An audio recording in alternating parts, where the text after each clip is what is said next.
Hey, greetings, trusted clients. I am GK, your trusted financial advisor, and today we're going to look again at this quarter's update for September 2025.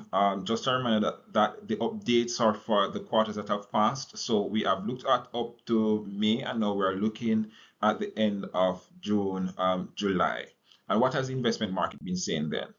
Just a reminder that this presentation is for my clients only, and they have to have a particular product with Sagicor, which is primarily the equity multiplier or the Sagicor accumulator. All right, so we have several funds that we're looking at. There are six funds that Sagicor has: the money market, the international equity, the balance fund, the equity fund, the fixed income, and the US index.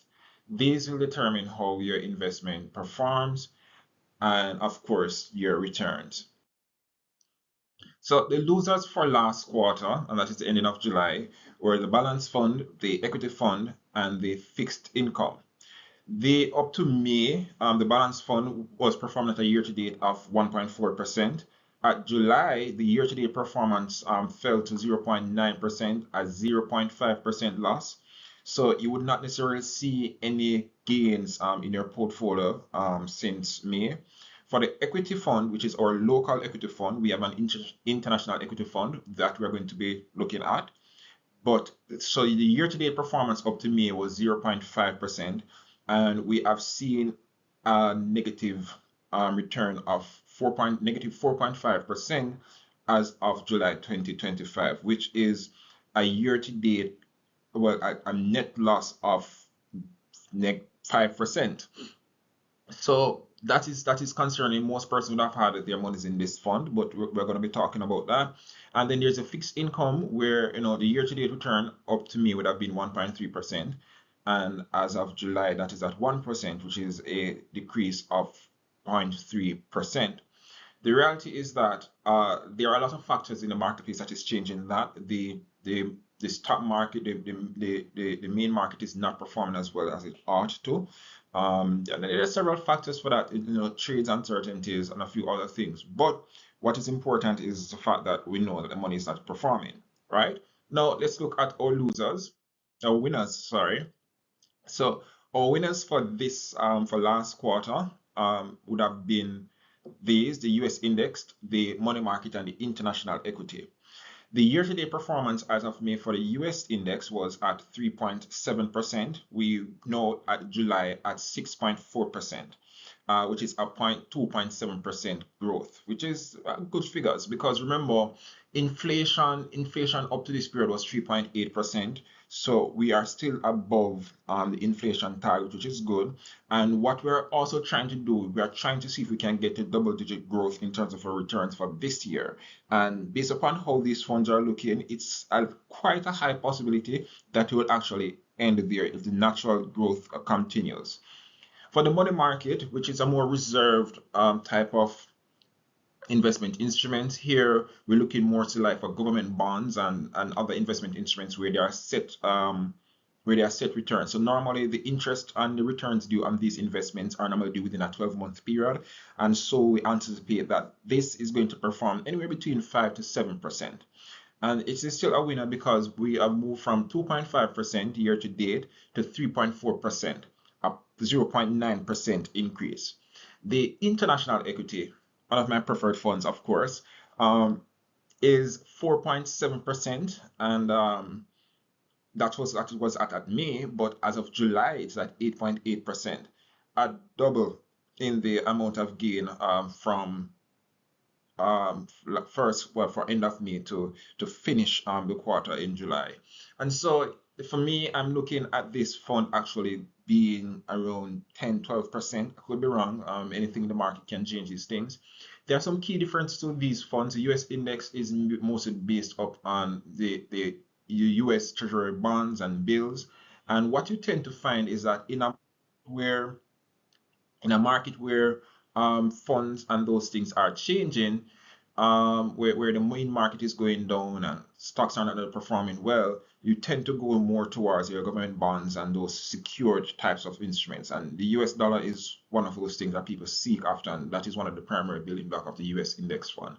Our local money market is of a similar nature, but not as aggressive. And of course, international equity, though high risk, is pegged to like the S&P 500 and whatever is happening in the United States and a few other jurisdictions. So growth has been consistent in these portfolios because growth in other countries have been a little bit more consistent, especially the United States. So what to do? All right. So if you are a conservative investor and you have monies with me on this side of the fence, if your money is right in the high yielding funds, for example, or local equity, you are conservative, I'm advising you to make a reallocation of the current monies to prevent any further loss.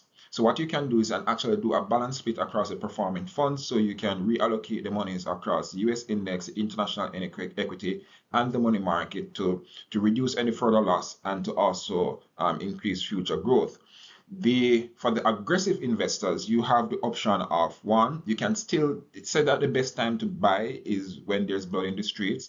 And so if you're an aggressive investor, you may now want to start to accumulate units in the local equity because the funds are very, very low. So you can do that. If you already have your funds there, you can let it stay there. You When the market begins to rebound, you will be one of the first persons to actually benefit from dollar cost averaging.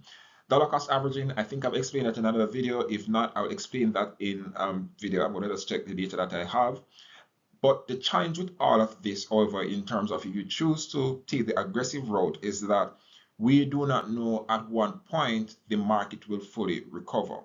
And so there is a risk of further loss or little growth over the time that it takes to rebound. But it's one of those things. So let me know what it is that you would like to do. Reach out to me. Just a general overview of the overall funds have been performing. So we are looking at the international equity with a high of around 13% back in December 2024. This year is at 8% so far this year. The money market ended at 4.2% last year. The US index at 5. The equity fund also did fairly well last year, in the year at 5.8%. So it still can rebound, but as I said, I have my preferences in terms of the funds that I like to use, but of course everything's come back down to you, the investor, what your risk appetite is, what you think you want to do. And I think I've done a fair job in explaining that. To make portfolio changes, you can reach out to me at 876-552-2270. And you can also send me an email, especially for existing clients, at granville_knight@sagicor.com. And this, of course, is to facilitate changes or to begin your investment journey with me, GK, the Trusted Financial Advisor. You can also reach out to me on all social media platforms at GK Trusted. That's it. Also, a few reminders. One, always take financial advisors from people that you know. And remember, quarterly, semi-annual, or annual reviews are a big part of your portfolio reviews. It's not just enough to start the plans. You must review the plans to see if they match your current goals and objectives. And of course, always remember that I'm always looking for new clients. So if you're new here, give me a call. And yeah, thank you. So we continue, and remember, when GK the Trusted Financial Advisor is your financial advisor, success is yours.